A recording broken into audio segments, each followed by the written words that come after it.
آدم علیہ السلام نے جس انداز سے جس کلمہ سے معافی مانگی ہے، ربنا ظلمنا انفسنا، یا اللہ اپنی جان پہ ظلم کر لیا ہے، غلطی ہو گئی ہے، کوتاہی ہو گئی ہے، یہ کون سی فیلنگ ہے جو اس دعائیہ کلمات کے لیے چاہیے؟ ندامت کی، شرمندگی کی، کہ انسان نادم ہو، شرمسار ہو۔ اللہ رب العزت کو شاید ہماری عبادتیں اتنی پسند نہ آئیں جتنی ہماری ندامت پسند آتی ہے، جتنی شرمندگی پسند آتی ہے، عاجزی درماندگی پسند آتی ہے۔ اگر انسان یہ شرمندگی اللہ کو دکھائے، ندامت دنیا کے معاملات میں نہیں آپ دیکھتے، ایک انسان غلطی اس نے کی، اکڑ رہا ہو آگے سے، تو لوگ کہتے ہیں کم از کم تو اپنی غلطی کا اعتراف کر لے، چلو باقی معاملات تو سائڈ پہ ہیں، تو مان تو لے کہ تجھ سے غلطی ہوئی ہے، ماں اعتراف تو کر لے، چلو باقی تو یہ چھوڑ دیتے ہیں، جو ہو گیا سو ہو گیا، اعتراف تو کر کم از کم۔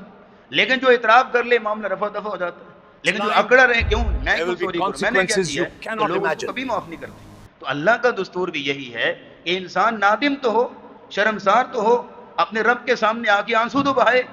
اور اللہ کو آنسو بڑے پیارے لگتے ہیں، اس کی ندامت اور اس کی شرمندگی بڑی محبوب ہے اللہ کو، جو انسان اپنے رب کے سامنے آ کے ندامت اور شرمندگی کا اظہار کرتا ہے۔ یہی ندامت اور شرمندگی کا اظہار کیا تھا یونس علیہ السلام نے، مالک کی اجازت کے بغیر ڈیوٹی چھوڑی، مالک کی اجازت کے بغیر ڈیوٹی کی جگہ چھوڑ دی، اللہ نے ابھی اجازت ہی نہیں دی اور قوم کو چھوڑ کے چل بسے۔ آگے جو ہوا سو ہوا، واقعہ جانتے ہیں، آپ حتیٰ کہ جا کے مچھلی کے پیٹ میں، لیکن اللہ نے وہاں بھی جو ہے وہ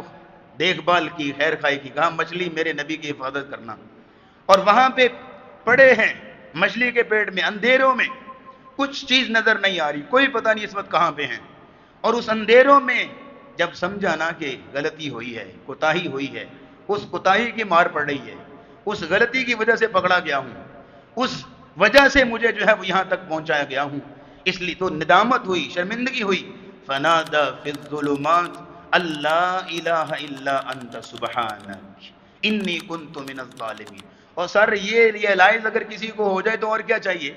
جب مار پڑ رہی ہو، تھپیڑے پڑ رہے ہوں چاروں طرف سے، اور معاملات میں انسان ٹھوکریں کھا رہا ہو، اور در در کی ٹھوکریں اس کو نصیب ہو رہی ہوں، تو سب اس کو سمجھ جانا چاہیے نا میرے ساتھ کیا ہو رہا ہے، آخر کہیں نہ کہیں تو گڑبڑ کی میں نے، آخر کہیں تو غلطی ہوئی ہے جس کی سزا مل رہی ہے، آخر کہیں تو اپنے رب کو ناراض کیا نا جس لیے اس نے مجھے چھوڑ دیا ہے۔ تو حضرت یونس علیہ السلام کو یہی تو ریئلائز ہو گیا کہ آپ جو اندھیروں میں پڑا ہوں، یہ پتہ نہیں کون سی جگہ ہے، کہاں پہ آ گیا ہوں میں، کچھ نظر بھی نہیں آ رہا، اندھیری اندھیرے ہیں، اگر کچھ تو غلطی ہوئی ہے نا، تو اس کو ریئلائز کیا، شرمسار ہوئے، نادم ہوئے، شرمندگی کا اظہار کیا، اور کہا لا الہ الا انت سبحانک، اے اللہ تو پاک ہے، تو معبود برحق ہے، سبحانک تو ہر قسم کے ظلم سے پاک ہے،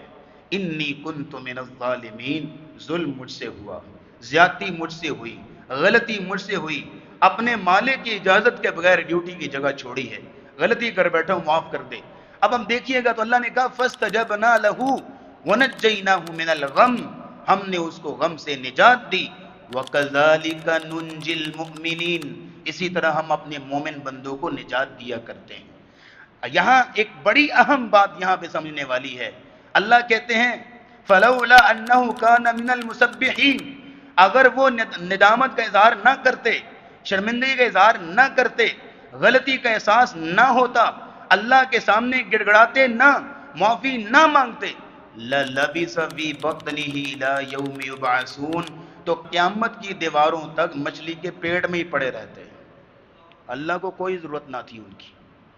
نبی ہیں، میری اور آپ کی تو بات ہی کوئی نہیں جناب، ہم تو کسی کھاتے میں نہیں آتے اگر نبیوں کو دیکھا جائے، تو نبی ہیں، ان کے متعلق کہا گیا کہ اگر وہ ریئلائز نہ کرتے، نادم نہ ہوتے، شرمسار نہ ہوتے، اور غلطی کا اعتراف نہ کرتے، اور یہ ہے کہ گڑگڑا کر معافی نہ مانگتے، تو اسی مچھلی کے پیٹ میں ہی رہتے، اللہ کو کوئی پرواہ نہیں تھی ان کی۔ اور ہم دن رات چن چن کے گناہ کر کے بھی غلطی کا احساس ہی نہ ہو، اور پھر کہیں اللہ ہماری سنتا ہی نہیں ہے، پھر کہیں اللہ ہماری دعائیں نہیں قبول کرتا، پھر کہا کہ اللہ ہمارے ساتھ یہ ہو گیا وہ ہو گیا، اللہ کے گلے شکوے، اپنا قصور نہیں پتا، اپنی نہیں پتا کہ کہاں پہ غلطی کر رہا ہوں، اپنا کوئی ریئلائز نہیں ہے، کوئی ندامت و شرمندگی نہیں ہے۔